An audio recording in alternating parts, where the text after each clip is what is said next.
ನಾಳೆ ಬಿಜೆಪಿಯಿಂದ ಬೃಹತ್ ತಿರಂಗ ಯಾತ್ರೆ ಇರುತ್ತೆ. ಸೈನಿಕರ ಪರವಾಗಿ ಮಾಡ್ತಾ ಇರುವಂತಹ ಯಾತ್ರೆ ಇದು.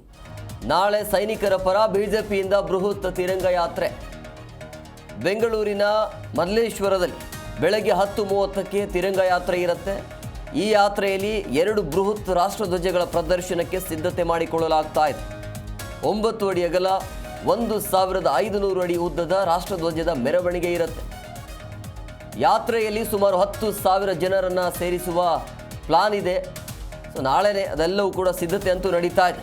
ಮಲ್ಲೇಶ್ವರ 18ನೇ ಕ್ರಾಸ್ ಮೈದಾನದಲ್ಲಿ ಮತ್ತೊಂದು ಬೃಹತ್ ರಾಷ್ಟ್ರಧ್ವಜದ ಹಾರಾಟಕ್ಕೆ ಸಿದ್ಧತೆಯನ್ನು ಮಾಡಿಕೊಳ್ಳಲಾಗ್ತಾ ಇದೆ. ಅದು 205 ಅಡಿ ಅಗಲ 630 ಅಡಿ ಉದ್ದದ ರಾಷ್ಟ್ರಧ್ವಜ ಪ್ರದರ್ಶನ ಆಗುತ್ತೆ.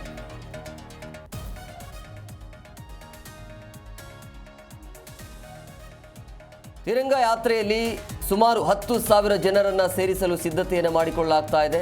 ಸಂಘ ಪರಿವಾರದ ವಿವಿಧ ಸಂಘಟನೆಗಳು, ವಿದ್ಯಾರ್ಥಿ ಸಂಘಟನೆಗಳು, ನಾಗರಿಕ ಸಮಿತಿಗಳು, ವಿವಿಧ ಸಂಘ ಸಂಸ್ಥೆಗಳು ಭಾಗವಹಿಸುವ ಸಾಧ್ಯತೆ ಹೆಚ್ಚಾಗಿದೆ. ಸೊ ನಾಳೆ ಸೈನಿಕರ ಪರವಾಗಿ ಮಾಡ್ತಾ ಇರುವಂತಹ ಬಿಜೆಪಿಯ ಬೃಹತ್ ತಿರಂಗ ಯಾತ್ರೆ ಇದು. ಅಂದರೆ ಇಲ್ಲಿ ಇದರ ಉದ್ದೇಶ ಬಿಜೆಪಿಯದು ಅಥವಾ ಇದರ ಕ್ರೆಡಿಟ್ ಪಕ್ಷಕ್ಕೆ ಸಲ್ಲಬೇಕು ಅನ್ನೋದಿಲ್ಲ, ದೇಶಕ್ಕೆ ಸಲ್ಲಬೇಕು, ದೇಶದ ಸೈನಿಕರಿಗೆ ಸಲ್ಲಬೇಕು ಈ ಒಂದು ತಿರಂಗ ಯಾತ್ರೆ ಅನ್ನುವಂಥ ಉದ್ದೇಶ.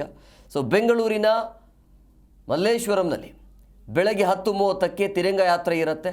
ಸೊ ಈ ಯಾತ್ರೆಯಲ್ಲಿ 2 ಬೃಹತ್ ರಾಷ್ಟ್ರಧ್ವಜಗಳ ಪ್ರದರ್ಶನಕ್ಕೆ ಸಿದ್ಧತೆ ಮಾಡಿಕೊಳ್ಳಲಾಗ್ತಾ ಇದೆ. ಬೇರೆ ಬೇರೆ ಭಾಗದಿಂದ ಜನರು ಬರುವಂಥ ಸಾಧ್ಯತೆ ಇರುತ್ತೆ. ಇಲ್ಲಿ ಯಾವುದೇ ಕಾರಣಕ್ಕೂ ಪಕ್ಷದ ಚಿಹ್ನೆ ಇರೋದಿಲ್ಲ ಅಂತ ಅಂದ್ಕೊಂಡಿದ್ವಿ, ಇಲ್ಲ ಅಂತ ಪಕ್ಷದ ಚಿಹ್ನೆ ಇರೋದಿಲ್ಲ. ಸೊ 9 ಅಡಿ ಅಗಲ 1500 ಅಡಿ ಉದ್ದದ ರಾಷ್ಟ್ರಧ್ವಜದ ಮೆರವಣಿಗೆ ಮಾಡಲಾಗುತ್ತೆ. ಇದು ಬಿಜೆಪಿಯಿಂದ ಮಾಡ್ತಾ ಇರುವಂಥ ಕಾರ್ಯಕ್ರಮ. ಸೊ ಇದರ ಎಲ್ಲರೂ ಭಾಗವಹಿಸಬಹುದು. ಕೇವಲ ಬಿಜೆಪಿಯವರಿಗೆ ಅಷ್ಟೇ ಆಹ್ವಾನ ಇರೋದಿಲ್ಲ, ಪ್ರತಿಯೊಬ್ಬರಿಗೂ ಕೂಡ ಈ ಒಂದು ಯಾತ್ರೆಯಲ್ಲಿ ಆಹ್ವಾನ ಇರುತ್ತೆ. ಬೆಳಗ್ಗೆ 10:30ಕ್ಕೆ ತಿರಂಗ ಯಾತ್ರೆಯನ್ನು ಮಾಡಲಾಗ್ತಾ ಇದೆ. ಅಂದರೆ ಆಪರೇಷನ್ ಸಿಂಧೂರ ಸಕ್ಸಸ್ ಆದ ಬೆನ್ನಲ್ಲೇ ಈ ರೀತಿಯ ಒಂದು ಮೆರವಣಿಗೆ, ತಿರಂಗ ಯಾತ್ರೆ.